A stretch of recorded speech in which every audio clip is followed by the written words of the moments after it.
we don't have to bring everyone over, but we have to look for people who are ready to come over to our side because they see that Trump and MAGA doesn't really stand for what they say that it's going to that they say it would stand for. That it stands for the ultra wealthy against the rest of us, against the earth, against the climate, against the people of our country.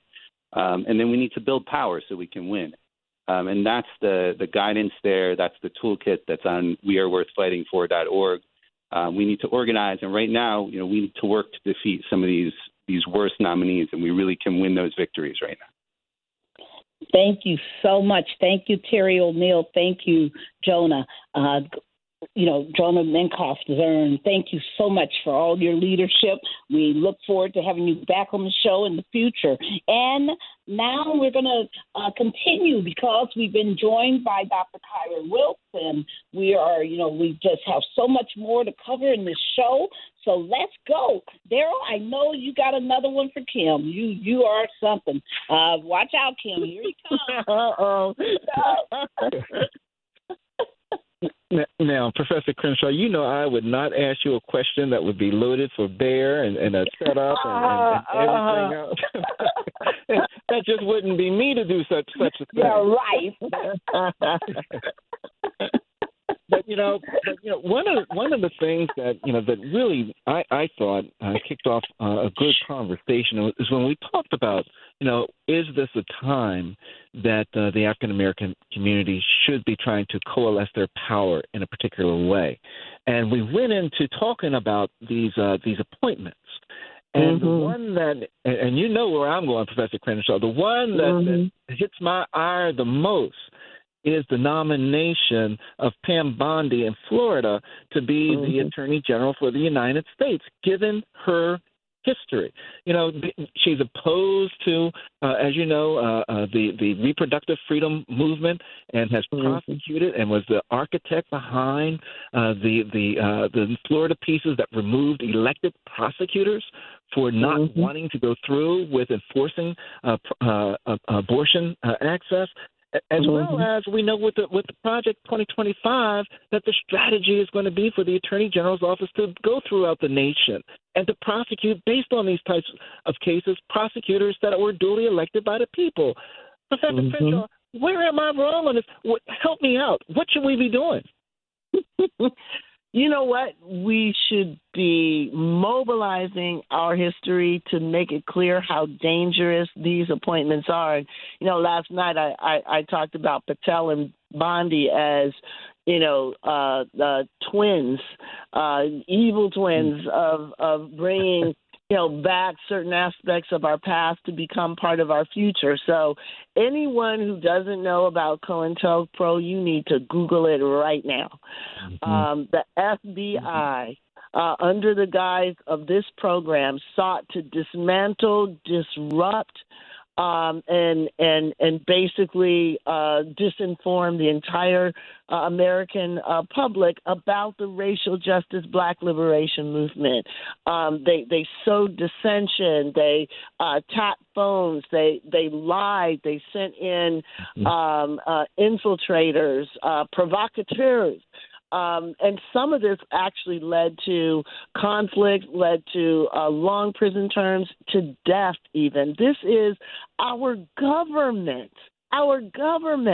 using its massive power to undermine the legitimate struggle for racial justice. And if that could happen under a Hoover administration, and that administration was under a Johnson administration, a Kennedy administration, Eisenhower, Truman, imagine what they could do under a Trump administration. Just imagine. So Terry mentioned, surveillance. This is serious and this is real. Now, you pair that with the person who heads up the Justice Department, who basically has thrown the notion of the rule of law out of the window in her support for Donald Trump, who has already been convicted of various crimes and offenses.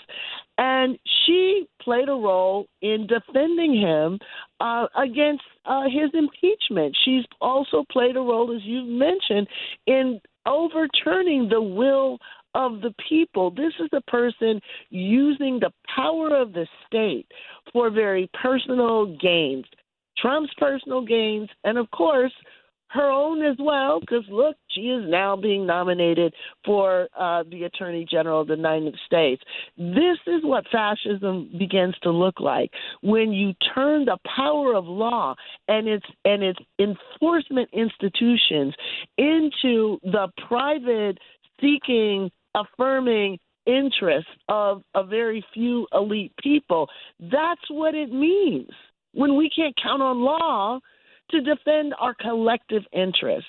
So we've got to fight this, but part of the fight is allowing people to see from our own history what happens when law gets weaponized against particular groups. That's what redemption was all about. When law got turned around and the Supreme Court turned over Reconstruction and made us once again subject to the tyranny of white people. That's what happens. Now we're looking at something that can happen to all of us. So understand, when they go after our history, when they go after our ability to talk about the ways that law doesn't function in the way it should, they're also going after our collective literacy to see what this threat is and to rise up with everything we have to defeat it. That's what we are facing with these nominations. Wow. Absolutely. And I add to that, and Dr. Wiltz, I know that you're with us now, and you're like the ideal person for me to ask this question, because, you have your MD, right, from Howard, your Master's of Business Administration and Public Policy that you mix with all of that along with the business side of it. And so I ask you this question, right? Because we talked about last night the danger of Robert F. Kennedy Jr. Serving in that capacity in dealing with health determination issues. When you couple the vaccination denier that Robert F. Kennedy Jr. is, along with the anti-reproduction health person that Pam Bondi is, and that she will prosecute prosecutors that don't enforce it, does that lead you down a path of being very concerned, particularly with the health of African-American women and the health of women in general that are in their reproductive freedom? Yes, absolutely. Well, good morning, everyone, or good afternoon. Just kind of, in line with that, I begin my morning and, eating my breakfast muffin, and then I open up Twitter, and the first thing I see is, Representative MTG saying, I believe vaccines cause autism, and, that has tens of thousands of retweets. And then when you really kind of look at that type of coding and their type of delivery, and, what does that do to the trust of the American people, right? These are people in power, right, that are supposed to represent not only our interests, but more specifically our best interests, right? The health outlook of the American people. Even in my own experiences, going as far as even having to explain to people that booster shots are actually vaccines, because the term vaccine specifically has been this hot button political debate subject, starting since the pandemic. When you see these things, again, as we spoke about last night, Black and brown populations always tend to be, the brunt, or take the brunt of these mishaps that tend to occur within the political realm. Whether you look at infrastructure policy, whether you look at voting rights policy, as with the work that we do with TJC and even more broadly, but even more specifically, with healthcare policy, right? As you mentioned, with Black women within this country having maternal mortality rates that are comparable to developing countries, many of them who don't even have operating clean water systems or our sewage systems. And when you look at the healthcare expenditures that we spend within this country to have these outcomes, there's only one clear reason why these things are happening, and it's intentional, right? It's within our policy, it's within our bias, it's within the ultimate rhetoric that we've kind of allowed to continue to be pushed by, the powers that be, are outlined as being the oligarchs. And when you now have what some may consider a unilateral collection of power. And not only, behind conservatives or Republicans, and this is trying to keep it nonpartisan as possible, because we have seen a unilateral collection of Republican leaders, and Democratic leaders control all three branches. But I think now what we are seeing is a collection of power that is aligned more specifically with an individual than an ideology of, conservative or Democratic beliefs, right? We've seen MAGA become its own sect that is arguably overpowering GOP interests to become more favorable for what Donald Trump and, his current nominees tend to believe, right? Having representatives spew non-academically backed data to their constituents, you now have to worry about the masses going against vaccinations. And, the analogy I used last night is no one has seen an iron lung in decades. Right. No one has seen anyone with polio. I've, done medical work through medical school in at least 4 to 5 states. I've traveled abroad as well. I've never seen someone with smallpox or measles. And this is due to the advancements of medicine, the hard work of healthcare professionals on all levels, but vaccines, right? So combating that rhetoric and having more people in the healthcare profession coming out and speaking out against this strong, non-clinically, non-scientifically backed rhetoric needs to take full force, or, again, Black and brown people are going to face the brunt of these mishaps.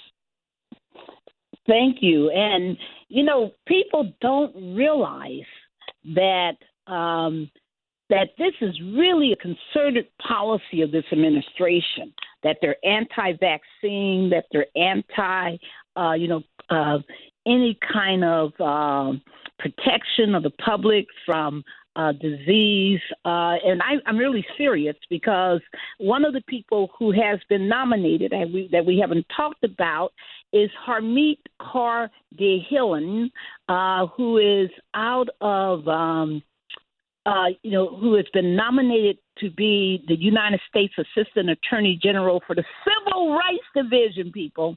Guess what she's famous for? She's famous for opposing masks during the coronavirus. She's famous for opposing stay-at-home orders. But evilly, she is famous for opposing mail-in voting. Mail-in voting. Remember that as Assistant Attorney General, she's going to be in charge of voting rights. And she doesn't believe that people should be able to mail in ballots. All of you listening who know everybody, who know people who desperately need to and must use mail-in ballots, she's their enemy. Let me be very clear. When I say she's opposed to it, I mean she filed lawsuits to stop mail-in balloting. So I think people need to understand let me be very clear again, that she's opposed, mail-in balloting, and she's filed, lawsuits against the coronavirus orders. So I just think that we need to understand. I mean, I was looking at her background, trying to figure this all out, you guys. Why is she so obsessed? She comes from, what's called a, high caste Indian family from India, was raised there mostly, but what's fascinating, she was also raised in a place that I know too well, Smithfield, North Carolina. If you don't know Smithfield, North Carolina, what you don't know then is where the home base of the Klan is, the Ku Klux Klan in North Carolina. In fact, for years they still may have it, a big old sign of the American flag with a big writing saying "Home of the Ku Klux Klan." So, we got to understand what's going on here, people. What's happening? All of the connections. I have a question for you, Kim and Dr. Wiltz.